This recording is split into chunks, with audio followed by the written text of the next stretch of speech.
Hey everyone, welcome to our Friday afternoon webinar walking through the Local Marketing Cloud.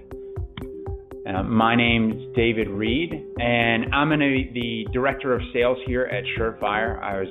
For those of you guys who may not be familiar, I was the third employee here at Surefire, the first salesperson that we had. So I got a lot of history here at the company and wanted to walk you guys through how I think about digital marketing and how I explain things to our customers, as well as show them the activities through the Marketing Cloud here. So in our program here, there's going to be one lucky attendee that is going to win a Google Home Mini. You have to stay all the way through to the end in order to be eligible for it. But really excited to share with you guys some of the information and some of the data that we've got here.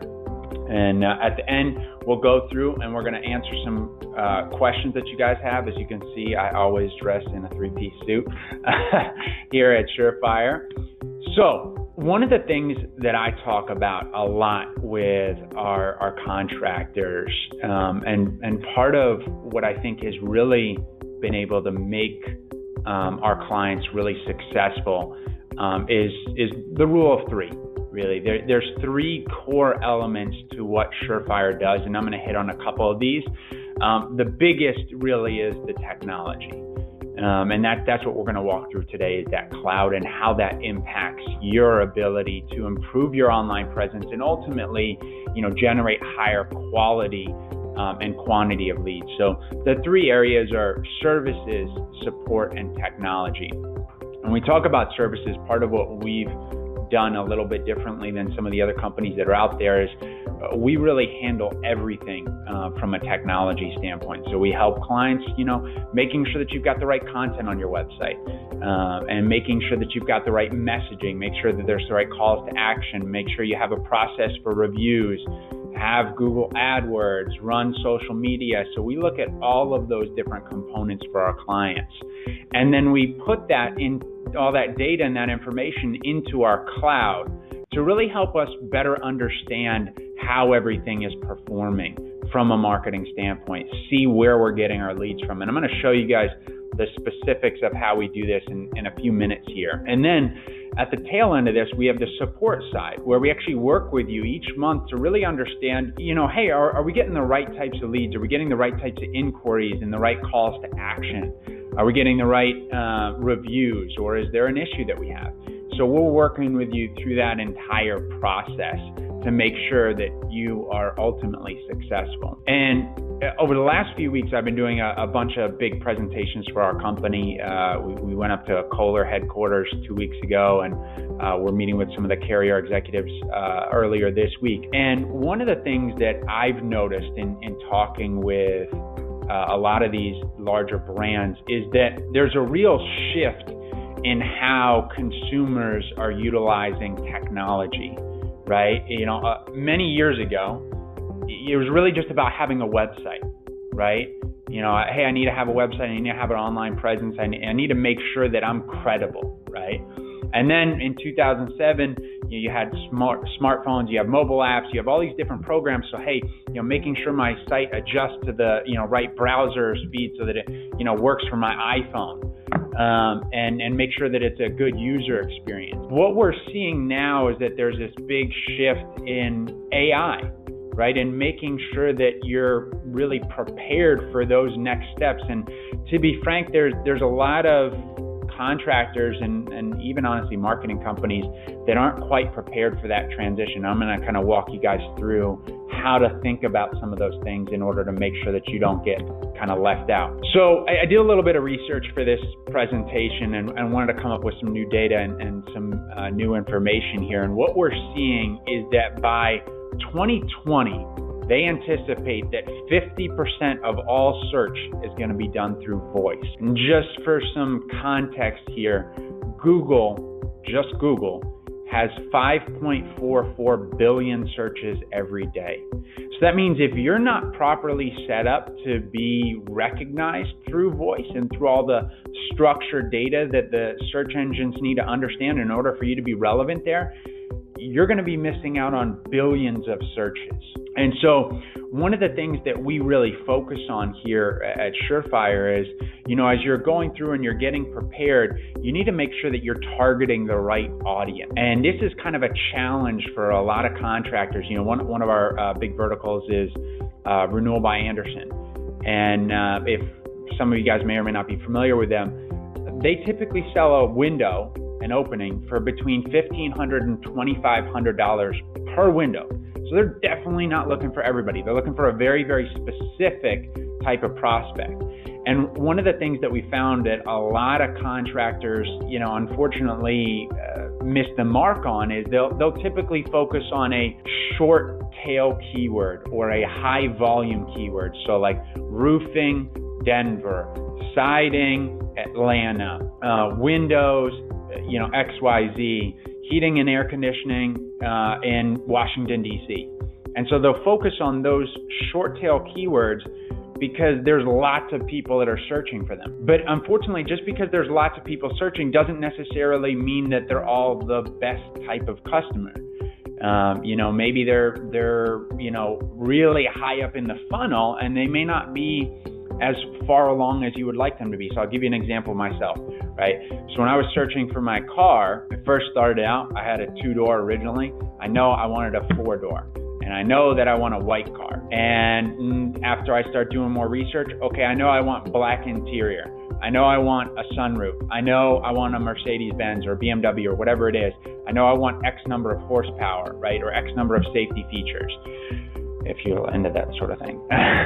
And so what we've found is that the more specific that search is, typically the more engaged, the more qualified that prospect is. So as you're looking at, how do I get to page 1 of Google? That's not always the right question. It's how do I get in front of the right prospects? Because you might spend 6 months trying to get the top of page 1 for a certain keyword only to find out that maybe it just brings you a bunch of tire kickers, And so what we want to do is make sure that you guys have all these processes in place. Now, one of the other key things, and this is a study that just came out from Small Business Trends, that said that 22% of consumers won't even consider buying from you or using you if you have a negative review. So it's really, really important that you guys have a process to acquire reviews. I'm going to walk you through a couple different strategies there. Okay. Now, one of the things that we know is, we talked a lot about how much things are changing, right? How we've got originally websites, then we had, smartphones, and now we have to deal with AI. And those things, as those change, it changes the way that consumers purchase, right? In terms of how they explore, how they compare these individuals. And one of the things that we found is that in order to truly be successful with your online presence and in order to truly generate really good quality leads, you really have to focus on a widespread strategy. And so we're going to kind of walk through some of those ideas and some of those campaigns here in a few minutes. But one of the keys, and I would really recommend everyone writing this information down, there's lots of stuff that's always changing, but these 4 categories here, these are the ones that are always going to stay the same, right? Google is always looking for recent content. If CNN or Fox News or MSNBC or the Huffington Post stops creating content for 6 months, people will not be going to that platform, right? So when Google is looking at your site and looking at your online presence, if you're not creating content consistently, that tells them I shouldn't be paying attention to you, okay? Proximity, how close are you to the individual? Right? Well, this is a big challenge for a lot of contractors now, is that, hey, I'm in XYZ city and I might service a 30-mile radius, 15, 20, or in some cases 50-mile radius. How do I tell the search engines that even though I'm in this town, I service XYZ town a couple over? How do I tell them that that's where I should be relevant? And so there's some tools that we've got, some of the technology piece I talked about, that I'm going to share with you guys in terms of how to do that. Right? Relevancy. Are you creating content and information that's relevant to what that consumer is looking for? A big mistake that we see a lot of times is that a contractor, exterior, interior, they might have 7 different services listed on one page, right? Now, if you have 7 services on one page and another contractor has one page that's just dedicated to that one service, that's obviously a lot more relevant to what a consumer might be searching if they're searching for that one thing. So you need to make sure that the content that you have is actually relevant and compartmentalized in such a way that it makes it easy for the search engines to understand that, right? And then making sure that you have prominence, so making sure that you have information and data across the web and in a bunch of different places, which we're going to kind of talk about. So how can you increase your chances to really be found when that homeowner is searching? I kind of hinted at this just a second ago, but it's really about expanding that online presence. One of the ways that I describe this to everybody is if you imagine Google as a library, right? That's kind of traditionally what it really was. Google is a library, and you just have your website. That's one book on the shelf. Now, if you have a Facebook page, if you have a Google page, if you have a Yelp profile, if you're creating content, if you're posting things on YouTube, now there's more books on the shelf. It's easier for not only the search engines to find you, but also for the consumer, right? So when we talk about these sort of strategies and how to expand your online presence, these are really the key areas that we focused on, that we found if you work these areas consistently, this is what's going to deliver results. And I'm going to get into some specifics, and I'm going to show you guys some of the errors that I see every day. So this is a Master Elite Contractor, GAF roofing contractor. So great looking website, phenomenal. He's got his Excellence Award there. But when you look at this website, how do I get a hold of this business? One of the things that I see a lot of times is when you have these little numbers up at the top here, while it's cool and it's kind of trendy and it looks nice, a lot of times what I'll see is customers will click onto that Contact Us page, but not actually fill out the form. And what that tells me is that the customer is looking for how to get a hold of you, and they just might have missed it. So make sure that the calls to action and the ways that you have that people can contact you, make sure that they're obvious, right? And I'm going to walk you through some of these kind of best practices and how to set things up, right? So you want to make sure that the site is structured in such a way that the search engines really understand and make sure consumers have an easy way to navigate through the website. Next thing that you want to focus on is the content, right? Make sure that you have content that's actually going to attract the right types of consumers. So we talked a little bit about having some of those longer tail, more specific searches.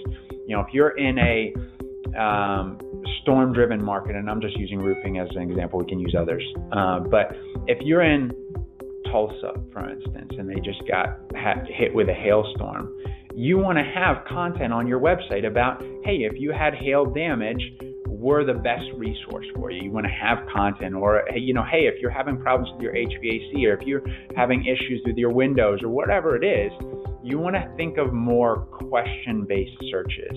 And as we're seeing voice search increase, I mentioned by 2020, they're expecting 50% of all search to be voice. In the last few years, just for some context for everybody, it's increased 3,400%. Right? Voice search has. And so when I'm searching, I'm not going to type in, hey Siri, who's the roofer near me? I might ask a really specific question like, hey, my roof is leaking. Who's the best contractor, you know, within my area, or who has the highest ratings or reviews? So you want to think about more question-based searches. Now, one of the other things that this is a huge missed opportunity for lots and lots of businesses right now. So structured data and schema. Schema.org, you can go to the website and look it up. It's a collaboration with all of the major search engines to make it easier for them to interpret your website. So the way that I'm positioning it right now is, think of, you know, when you were in school and you would highlight a section of the book that was really important to you. That's exactly what Schema is doing. It's telling Google, Yahoo, Bing, hey, here's what's important to me. So when I see a site that has zero references of schema on their website, it's not really a great thing for you guys, right? When you think of voice search and how important that is, you want to make it easy for the search engines to understand what you should show up for and what you should be relevant for, okay? Another thing that's a real big missed opportunity for a lot of contractors is this issue with directory listings. So not sure if everybody's familiar what it is. To be frank, most people aren't. Directory listings are basically your digital yellow pages, right? There's all these different sites, your Google, Facebook, Yelp, Better Business Bureau. They all have information about your business. It's something called NAP data, name, address, phone number. You'll see the three different categories there. And while you and I look at this and we say, it's all the same business. What the search engines see, they're reading characters. So when they see, hey, he's got one name here, and then he's got a different name there. He's got with the and sign, without the and sign. And we see different phone numbers, or hey, he just left off the whole address altogether.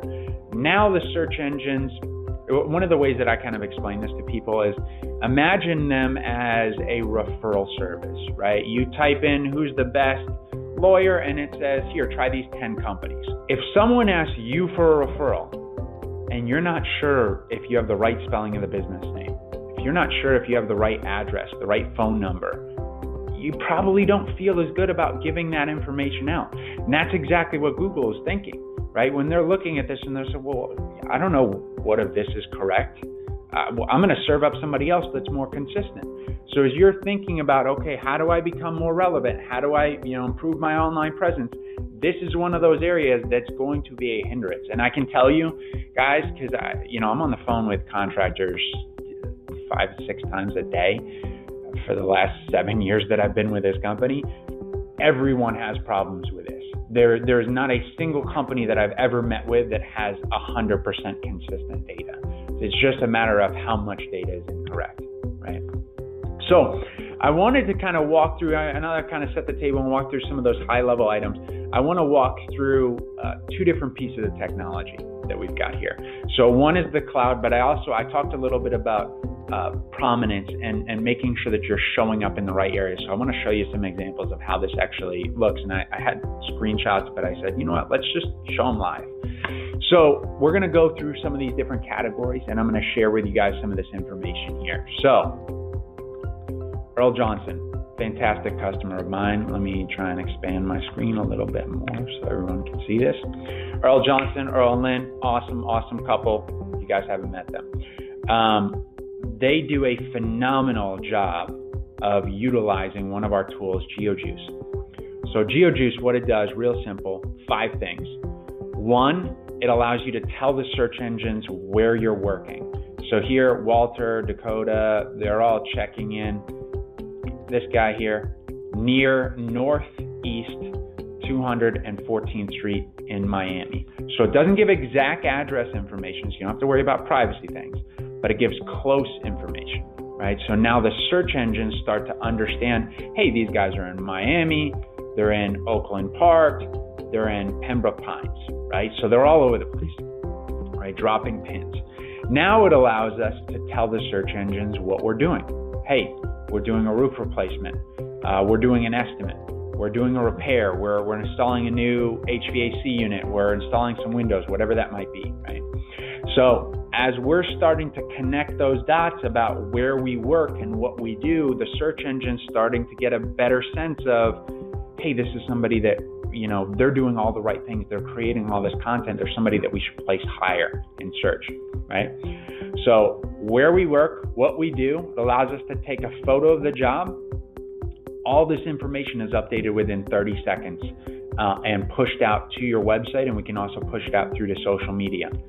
The really cool thing is this tool actually has a review function built into it. So I can say, hey, Mr. or Mrs. Homeowner, I'd love it if you could share your experience. It really helps us and makes me look really good in front of my boss. So what we've done is we've made this process very easy for them to acquire reviews because they're asking for it at the time of service. So one of the things I talk about, really, really important for everybody from a review standpoint, you want to request your review within 48 hours. If you take much longer than that, we tend to see a pretty significant drop off in terms of your response rate. So this tool just makes it simpler because you can do it right there from the driveway.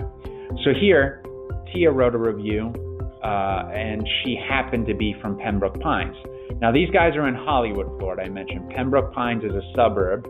So when I search Pembroke Pines roofing contractors, a term that this business would want to show up, the very first search result, and you guys can see I haven't even clicked on it. It doesn't have any, it's not like I'm fudging the numbers. Very first search result is Earl Johnson, and they have 104 reviews in the city of Pembroke Pines. All right, so I can show you guys what this looks like. So as we're creating, it's all about creating that content, doing it in a consistent way that helps the search engines to understand you're the best resource. At the end of the day, all you're trying to do is convey confidence that you're the right company. You're the one that should show up. Okay? So now we've talked about that technology, I want to walk you guys through our cloud, right? So this is, quite frankly, what we feel is a big part of our value proposition, and honestly what separates us from a lot of the competitors in terms of why we're consistently able to deliver better results for our customers. And what this tool does is it brings in 90 different data streams into one place so that you can have actionable information and can actually make adjustments into your campaigns.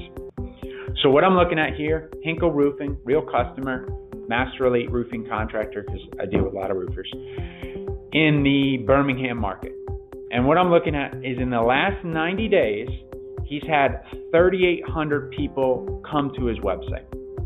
Of those 3,800, what I want to understand is, are they coming from organic search, right? If we're getting a lot of people coming in from direct or from our paid marketing or from social, those really wouldn't be, there's going to be small indicators into the success of the program. But really what I want to see is, are we getting a lot of traffic from organic? That's what we're, really focused on for our clients. And, as you guys can see here, that's where they're getting the majority of their traffic. The next thing that I want to really understand is, okay, well, how many of those people actually contacted us? So within the last 90 days, he's had just shy of 1,000 people contact him. These are phone calls and form submissions. I'm going to show you exactly what it looks like in just a second here. So what we want to look at here, and the next kind of category, is what are the terms that the business is showing up for? This is an issue that we see with a lot of contractors is, I mentioned, hey, we want to focus on roofing contractors or window companies or siding contractors or HVAC in whatever the market is. But we may find that might not be driving the right types of prospects. So when we work with a company, it's really more of a partnership where we're actually sitting down with you and saying, okay, here's the data that we're seeing. Here's where we're getting our traffic. Here's where we're getting the people. Here's the phrases, the terms that are coming to the website. Is that the right mark, right? Are we driving the right return on investment? And normally we're having a little bit of technical difficulty right now, but normally what I would be able to see here in this visibility is, how are we doing against some of our competitors? So we can put in here like 5 or 10 different competitors. And what that helps us to do is really understand how we shape up against some of those competitors. So we use this kind of two ways. One, to make sure that newer contractors, the chuck and the trucks that might be out there, make sure that they're not encroaching on your brand. And two, looking at how can we take a little bit of foothold from some of our competitors? Where is there easy opportunity for us to improve? So I'll give you guys kind of an example of how we use this. We have an interior guy in New Hampshire, does kitchens and baths. And this particular contractor noticed that a new competitor that he started following was getting a lot of traction for dream kitchens and dream bathrooms. So we went in, started following along, noticing this trend. Hey, he's getting all this traffic here. So we started creating some campaigns around dream living experience so that we could, in a sense, ride some of those coattails, right? So it kind of gives us a little bit more data and more information so we can fight that marketing battle more effectively. Kind of like, another way I describe it is kind of like taking the Burger King approach to store locations, right? McDonald's goes out, they spend millions of dollars, figure out where the exact right location is, and then Burger King says, hey, we'll just set up shop right across the street, right? So it gives us a little bit more data here. Then over on the right side, we talked a little bit about the directory listings. This is where I'd be able to see all that information, how consistent we are, as well as what things people are saying about us from a review standpoint, right? Are people saying that they would recommend us, or, are they saying that, Jeff damaged something on the property, right? This starts to give us that information so we can really understand, are we getting, the right types of prospects, the right types of presence that we want in the marketplace, right? And then we can pull in social data, and really each one of these tabs goes equally as in-depth as we've gone so far. I'm going to hit on a couple of them here because I don't want to overwhelm everybody. But this looks at that lead flow data. So we talked about 998. So basically just shy of 1,000 inquiries. And what we want to see is, okay, well, what was the breakdown of that, right? How many of those were form submissions versus phone calls, right? So we can see that data. I can see how many of those were organic efforts versus paid. So it all really kind of comes down to being able to understand your return on investment from what your marketing dollar, whether you're doing it yourself or whether you have a company like us, this gives you the tool. Think of it as kind of like your QuickBooks for your online marketing, right? Pulling all of your data into one place so you can actually see how everything's performing and make those adjustments to make sure that you're not wasting dollars, you're not losing money in certain areas, right? Now, one of the other categories that's really, really important that we want to focus on is on reviews. Reviews are one of the largest ranking factors, right, in terms of your online presence. And so what we want to look at is, are we getting the right types of reviews? Are we getting reviews in the right platforms? So we actually aggregate them all into one place so I can see, okay, got a Google review on the 17th, he got another one on the 16th, he got two on the 16th. This guy's killing it, man. He's got like 5 Google reviews in the last week. So I can see, are we getting them on Facebook? Are we getting them on Yelp? All of those platforms then pull in so we can understand how everything is performing. And for those of you guys that actually have multiple locations, a really cool thing is actually I can break this out by location. If you've got a location in Denver and one in Ohio, or if you've got one in Texas and you got another one in Oklahoma, we can actually break this down and see how each one of your teams are performing to make sure that we're, again, hitting the right marks and making sure that the brand is being represented the way that you want it to be. And so this allows us to kind of look at this data. I can, focus on, hey, is Jeff, is he doing a good job? All the reviews that mention Jeff are all right here. It's got 5 stars. Jeff's a killer. So he's a good guy if you haven't met him before. And then I can also respond to reviews as well as acquire reviews through this particular tool. So I can just type in a name of a prospect that we just finished a job and fire off that review to try and get that Google review generated, right? Now, the last thing that I'm going to share with you through the cloud quickly here is paid data. So lots of contractors, I think we already have a little bit of question about pay-per-click as well. Lots of contractors have tried AdWords, maybe had some success, maybe not had some success. Real high level, some of the things that you want to be searching for. In the home improvement space, you really should be looking at, right here we have CPC. CPC stands for cost per click. So anytime someone clicks on your ad in Google, they're going to charge you a certain dollar amount. You should, for most terms, you should be somewhere between, I would say, $5 and maybe $12, $13. Typically over 13 and starts to not make a whole lot of economical sense. And the reason why that is because it's going to take a lot of clicks for you to actually generate a lead. Just because someone clicks on the ad does not mean that they're going to turn into a lead for you. Typically what we actually see is that it's going to take you 15 to 20 clicks to generate that lead. Give you guys an interesting little story. I was on the phone with a Dallas contractor 2 weeks ago. And we're going through some of these metrics with the current company. And this was they were being dealt with by another company that was a, industry specific expert in this particular field. And when I looked at and showed their data, I saw they were, again, we talked earlier about high volume terms. They were bidding roofing Dallas was the particular term that they were going after. Roofing Dallas, that's the most generic term, so it's the highest volume, so there's lots of people that are searching for it, which means that all your competitors are bidding that price up. That particular phrase was $21, and I think it was like 59 cents. So if we do the math on that, guys, $21 times 20 clicks, that's about a $400 cost per lead. So, and that doesn't even equate to, okay, we got a lead and it generated we ended up selling the deal.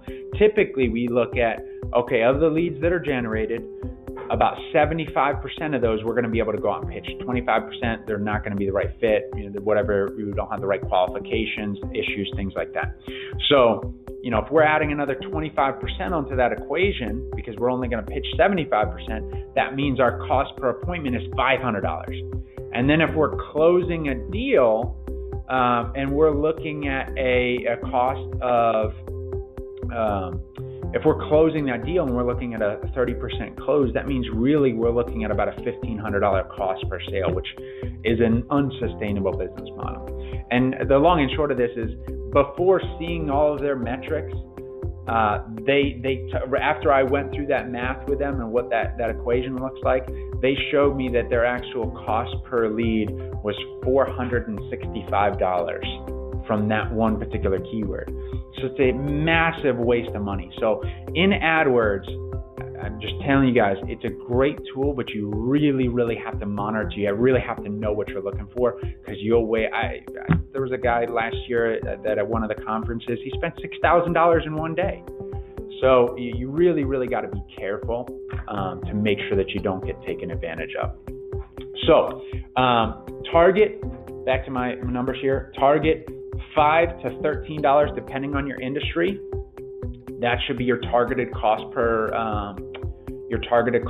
click, and then looking at 15 to 20 clicks to generate a lead. So you really want to be, for everyone that's on this webinar and all the different categories that we're in, you want to be under $150 for your cost per lead. And you should be in a range of probably 80 to 125 should be the norm in terms of the majority of the guys that are on here, right? And if you have specific pay-per-click questions, I know there'll be some people, I think there's already some questions I see over here. If you have more specific, you'll email us at the end and we'll walk you guys through all that stuff. So with that, I will jump back in and we'll finish up with the last few items here. So one of the things that my team does is we actually do private webinars with our contractors and actually walk you through 3 to 4 surefire secrets that we found in terms of how to generate higher quality leads. I've gone over some of the high level information and data with you guys right now, but if you want more specific around your exact business, we're going to bring up a poll here in a second. And all you'll do is select a time or tell us to email and we'll reach out and we'll send that information over to you. But this data, I can tell you, just to give you guys some kind of like high level things in terms of what we cover. We had a guy in Denver last year that went through all of his metrics. And in 2017, he generated 83 jobs and a little over $1.3 million from the Surefire marketing program, right? So we're going to walk you through those sort of strategies. What exactly do we do for guys like that?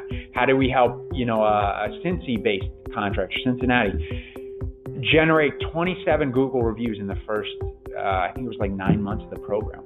And I think in that first 9 months, he also generated, I believe it's 165 leads from the program, which normally, you talk to, marketing companies, they're going to, well, it's going to be 6 months before anything happens.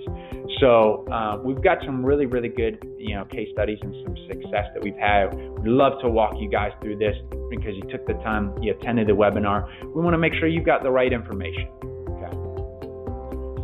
Let me read through some of these questions here that we've got. All right. Good on the poll? Cool. And there we go. So our Google Home Mini winner is Ben. Ben, what I'll need you to do is email marketing@Surefire Local, and we will get all your address information and send that out. So last thing here is wanted to run through a couple questions that came up. So one was, I already am working with a company that does some paid marketing, website content. Is Surefire software that they can utilize and work with the current company, or is it something that you would have to switch to? So that would totally depend on the relationship that you have with them. We have technology that you can purchase and that you can utilize with that partner, so that way you can really hold them accountable and make sure that they're generating the right return on investment and making sure that you guys are hitting all the right metrics. We also have services as well. We could certainly help with you. What I would suggest, hopefully you replied and selected a time. Happy to walk you through the specifics of that and see honestly if it would make sense, because honestly they might be killing it. I had a guy, Dutch, that I spoke with earlier this week. He was from Columbine Roofing in Columbine, Colorado, and I had a conversation with him. I said, hey Dutch, I'd love to walk you through this sort of strategies because you're GAF, you're master elite, you're in the network with us. And he said, hey, look, I'm really happy. And I said, it's no big deal, man. We'll walk you through it. We want to make sure you got the right information. And we walked through it, and there were actually a lot of different areas that, could have been improved upon. So it was really, really helpful. Again, it's very educational, just like hopefully this webinar has been for you guys. We want to make sure you got the right information. All right, another question. Tony asked, how can I get Google to recognize all the different areas that I work in, not just where my physical location is? So to that, I would say this tool here, GeoJuice, is your best friend, right? Content is really key. Making sure that you have content that's relevant to the market and relevant to the area. But so let me just show you guys this. So I talked a little bit about schema earlier today. And the way that I look at schema is I view the page source, right? And then I hit Control F and I type in schema. Schema.org. This is the highlighter that we're using to tell the search engines. And you'll notice here, guys, 212 references on this particular page. So every time a contractor is checking in, we're tagging that information so that the search engines start to recognize it, right? So here, schema.org review. That's how when our contractor shows up in search, it's because we've structured things in such a way that the search engines recognize, oh, this is what this is related to. This is about reviews. This is why that's important. That's really, this tool, honestly, I've seen it have a tremendous impact for a lot of contractors. So this tool is one way, content is the other way, where you're just creating content and information, whether it's a blog page, whether it's a location page. The key is, where I've seen a lot of people fail in this, is that they will create a service area page. This is a very common strategy, right? And under that service area page, they'll have a list of all the different cities that they work in. And that's good, right? But if you create that content once and you add that page one time and you never touch it again, what new value are you creating in that marketplace, right? We talked about earlier, if CNN, Fox, if they stop creating content, they're no longer valuable. That's what this is doing. 2 hours ago, they checked in. 3 hours ago, they checked in. 19 hours ago, they checked in. This is how you start to create that content. All right. So Amanda asks, what are a few fun and creative ways that we can get more reviews? So this is a really, really common problem that we hear from a lot of contractors. Obviously, again, the issue that you're running into that we see a lot of times is, quite frankly, these customers have good intentions. I myself, right? I had my car fixed a couple years ago. They did an awesome job. I was like, oh man, I'm gonna write you guys a killer review. I'm in marketing, like this is my thing. And I was like, yeah, I'll write it. And then I definitely never wrote that review. What I found to be the most important thing is making sure you're requesting the review quickly. I think ideally you want to do it within 24 hours of the work being completed. So you do the final walkthrough. Having a person ask in preparation, hey, I'd love it if you would respond to this. It goes a long way. Look, when we're trying to, get somebody across the finish line, hey, it'd be a personal favor to me if you could help me out, right? So, add a little bit more sense of urgency there. A couple other things that we've seen that customers have done is some contractors will incentivize the customer, which is one strategy. Another, which I thought was really interesting, is to incentivize the salespeople, right? Salespeople are all money motivated, or it doesn't matter. It doesn't have to be. It could be an operations person or somebody like that. But incentivizing the rep within your company, because they're going to be, oh man, I get a chance to win an extra $25 or $50, gift card or whatever. If I get this person to write me a 5-star review, they're going to be a lot more on top of it and a little bit more persistent than that individual, right? So those are, a couple ideas. One of the keys I would really, really strongly recommend for you guys is, as you're trying to get reviews, make sure that you spread the reviews around on different platforms. A lot of contractors, I was at a conference this last year. Contractor had 200 reviews on Angie's List. He had a bunch of reviews on Google. He had 3 reviews on Yelp, all 5 stars. So he's like, hey, I'm golden. Unfortunately, a customer wrote a negative review about his business, and that negative review took him from 5 stars down to 3 stars. And then a customer that was within a 3-day cancellation window saw that review, got scared, canceled a $70,000 job. That is an extremely painful lesson to learn about not spreading around your reviews. So what I recommend, what I advise is, you want to make sure that you get at least 20 reviews on each platform. If you got 20 and you have 1 negative, it's not really a big deal. But if you have 3 and you have 1 negative review, it's kind of a big deal. So make sure you spread those reviews around. So I'd focus on 2 platforms at a time. Start with Google, start with Yelp. Those have strong presence, strong hold in search.